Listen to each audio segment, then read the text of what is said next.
ಹಿರಿ ಮತಕ್ಷೇತ್ರದಲ್ಲಿ ಒಂದು ದೊಡ್ಡದಾದ ಕೋಆಪರೇಟಿವ್ ಶುಗರ್ ಫ್ಯಾಕ್ಟರಿ ಅಂದ್ರೆ ನಮ್ಮ ಹೀರಾ ಶುಗರ್ ಶುಗರ್ ಫ್ಯಾಕ್ಟರಿಯಲ್ಲಿ PGM ಇದ್ದಾಗ ಅವಾಗ ಈ ಮಾತನ್ನ ಅವ್ರು ಹೇಳಿದ್ರು. ಜಿಲ್ಲೆ ಅವರು ಒಂದು ವೇದಿಕೆ ಮೇಲೆ ಮಾತಾಡಿದ್ರು. ಏನಂದ್ರೆ ಬೇರೆ ನಿಮ್ಗೆ ಸೊಸೈಟಿ ಮಾಡಿ ನಿಮ್ಗೆ ಲೋನ್ಗಳನ್ನ ಕೊಡುವಂತ ಕೆಲಸ ನಾವು ಮಾಡ್ತೀವಿ. ಆ ಸೊಸೈಟಿಗಳಿಗೆ ಇಂಡೈರೆಕ್ಟ್ ಆಗಿ ಅವ್ರಿಗೆ ಪತ್ರಗಳನ್ನು ಸ್ಯಾಂಕ್ಷನ್ ಮಾಡಿ ಕೊಡುವಂತ ವ್ಯವಸ್ಥೆ ನಾವು ಮಾಡೋದಿಲ್ಲ ಅನ್ನುವಂತ ಒಂದು ಹೇಳಿಕೆಯನ್ನು ಕೊಟ್ಟಿದ್ರು.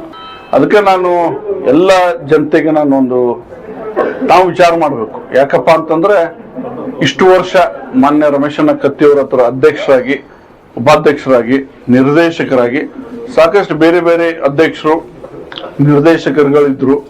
ಅವರು ಕೂಡ ಆ ಸಂದರ್ಭದಲ್ಲಿ ಕೂಡ ಯಾವುದೇ ರೀತಿ ಇಂಥ ಹೇಳಿಕೆಗಳನ್ನ ಆಗ್ಲಿ ಅಥವಾ ಯಾವುದೇ ರೀತಿ ಸಾಲಗಳನ್ನ ಕೊಡುವುದಿಲ್ಲ ಅನ್ನುವಂತ ಮಾತನ್ನು ಕೂಡ ಯಾವುದೇ ನಿರ್ದೇಶಕರು, ಯಾವುದೇ ಅಧ್ಯಕ್ಷರು ಹೇಳಿರಲಿಲ್ಲ.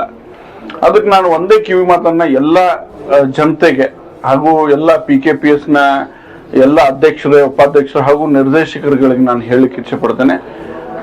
ಜೊಲ್ಲೆ ಅವರು ಇವತ್ತು ಯಾವ ಗುಂಪಿನಲ್ಲಿದ್ದಾರೆ ಅನ್ನುವಂಥದ್ದು ತಮ್ಮೆಲ್ಲರಿಗೂ ಗೊತ್ತಿದ್ದಂತ ಸಂಗತಿ. ಅದಕ್ಕೆ ಅವರು ಈ ಮಾತನ್ನ ಹೇಳಿದಾರಪ್ಪ ಅಂತಂದ್ರೆ ಅವರು ಆ ಮಾತಲ್ಲೇ ಅವರು ಸ್ಟಿಕ್ ಆನ್ ಆಗಿರ್ತಾರೆ. ಯಾಕಂದ್ರೆ ನನಗೆ ನಿಪ್ಪಾಣಿಯಲ್ಲಿ ತುಂಬಾ ಜನ ಗೆಳೆಯರಿದ್ದಾರೆ. ಅವರೆಲ್ಲ ಹೇಳುವಂತ ಆ ಬೇಸ್ ಮೇಲೆ ನಾನು ನಿಮ್ಗೆ ಹೇಳ್ತಾ ಇದ್ದೇನೆ.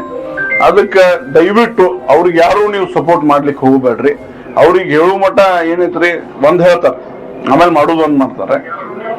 ಅದಕ್ಕೆ ನಾನು ಒಂದೇ ಹೇಳ್ತೇನೆ, ನೀವು ನಿಪ್ಪಾಣಿಯಲ್ಲೂ ಕೂಡ ಯಾರು ಯಾವ PKPS ದವರು ಅವ್ರಿಗೆ ಸಪೋರ್ಟ್ ಮಾಡ್ಬೇಡ್ರಿ.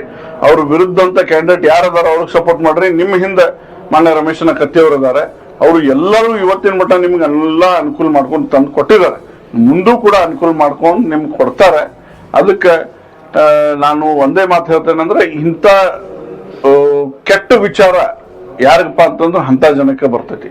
ಅದು ಯಾಕಂದ್ರೆ ಇವತ್ತಿನ ಮಟ್ಟ ಯಾರೇ ಆದ್ರೂ ಇಂಥ ಕೆಟ್ಟ ವಿಚಾರ ಮಾತಾಡಿಲ್ಲ. ನೀವು ನಮ್ಮ ಹತ್ರ ಬರ್ಲಿಲ್ಲ ಅಂದ್ರೆ ನಿಮ್ಗೆ ನಾ ಕೊಡಂಗಿಲ್ಲ ಮಾಡಂಗಿಲ್ಲ ಅನ್ನೋಂಥದ್ದು ಅದು ಮಾತನಾಡಬಾರ್ದಿತ್ತು. ಅದು ಏನಕ್ಕೆ ಮಾತಾಡಿದಾರ, ಹತಾಶೆಯಲ್ಲಿ ಮಾತಾಡಿದಾರೋ ಅಥವಾ ಅವ್ರ ತಲೆಯಲ್ಲಿ ಭಯ ಹುಟ್ಟಿಸ್ಲಿಕ್ಕೇನೋ ಏನೋ ಎಂತ ಗೊತ್ತಿಲ್ಲ. ಬಟ್ ಈ ಮಾತು ಬರಬಾರ್ದು. ಯಾಕಂದ್ರೆ ಒಬ್ಬ ನಾಯಕ ಅಂತಂದ್ರೆ ಅದು ಯಾರು ಅವ್ನ ವಿರೋಧ ಮಾಡ್ತಾರೋ ಅವ್ರನ್ನೂ ಕೂಡ, ಮತ್ತೆ ಯಾರು ಅವ್ರ ಪರ ಇರ್ತಾರೋ ಅವ್ರನ್ನೂ ಕೂಡ ಕರ್ಕೊಂಡು ಜೊತೆಯಲ್ಲಿ ಹೋಗಿ ಅವ್ರನ್ನ ಬೆಳೆಸುವಂತ ಒಂದು ವಿಚಾರನ ನಾಯಕರಿಗೆ ಇರ್ಬೇಕು. ಬಟ್ ಈಗ ಅವ್ರಿಗೆ ಜೊಲ್ಲೆ ಅವ್ರಿಗೆ ಯಾಕೆ ಈ ರೀತಿ ಅಂದ್ರು ಅನ್ನೋಂಥದ್ದು ನಾನು ಅವ್ರನ್ನ ಕೇಳಿದ್ರೆ ಇನ್ನೂ ಒಳ್ಳೇದು. ಅದಕ್ಕೆ ನನಗನ್ನಿಸ್ತೈತಿ ಇಂಥ ಜನ ನಾವು ತಗೊಂಡು ಮುಂದೆ ಹೋಗ್ಬಾರ್ದು ಅನ್ನುವಂಥದ್ದು. ಇಂಥವ್ರ ಕೈಯಲ್ಲಿ ನಾವು ನಾಯಕತ್ವವನ್ನು ಕೊಟ್ರೆ ನಾವು ನಮ್ಮ ಕಾಲ ಮೇಲೆ ನಾವ ಕಲ್ಲು ಚಲ್ಕೊಂಡಂಗ ಆಗ್ತದೆ. ಅದಕ್ಕೆ ದಯವಿಟ್ಟು ಅಂತವ್ರ ಕೈಯಲ್ಲಿ ಮತ್ತು ಅವರ ಸಹಪಾಠಿಗಳು ಯಾರ್ಯಾರು ಅದಾರೆ ಅವ್ರ ಕೈಯಲ್ಲಿ ತಾವು ಜಿಲ್ಲೆಯ ದೊಡ್ಡದಾದ ಬ್ಯಾಂಕ್ ಅನ್ನ ತಾವು ಕೊಡಾಕ್ ಹೋಗ್ಬಿಡ್ರಿ. ಯಾಕಂದ್ರೆ ಇದು ರೈತನ ಉಸಿರು, ರೈತನ ಬೆನ್ನೆಲುಬು ಈ ಬ್ಯಾಂಕ್. ಯಾಕಂದ್ರೆ ಸಾಕಷ್ಟು ರೈತರು ಈ ಬ್ಯಾಂಕ್ ಇಂದ ಸಾಕಷ್ಟು ಅನುಕೂಲಗಳನ್ನು ತಗೊಂಡಿದ್ದಾರೆ. ಮುಂದೆ ಬರುವಂತ ದಿನಮಾನಗಳಲ್ಲಿ ಇನ್ನೂ ಒಳ್ಳೆ ಕೆಲಸ ಮಾಡೋರು, ನಾ ಬರೀ ನನ್ನ ತಂದೆ ಅಂತ ಹೇಳ್ತಾ ಇಲ್ಲ, ಒಳ್ಳೆ ಕೆಲಸ ಮಾಡೋರ ಕೈಯಲ್ಲಿ ಈ ಬ್ಯಾಂಕ್ ಉಳಿಲಿ, ಬ್ಯಾಂಕ್ ಅವರು ಬೆಳೆಸ್ಲಿ. ಮತ್ತೆ ಬ್ಯಾಂಕ್ ಬೆಳೆದಪ್ಪ ಅಂತಂದ್ರೆ ನಾವೆಲ್ಲರೂ ಕೂಡ ಅದ್ರ ಜೊತೆಯಲ್ಲಿ ಬೆಳಿತೇವೆ, ರೈತರೆಲ್ಲರೂ ಬೆಳಿತಾರೆ ಅನ್ನುವಂಥ ಮಾತನ್ನ ನಾನು ಹೇಳಕ್ ಇಚ್ಛೆ ಪಡ್ತೇನೆ.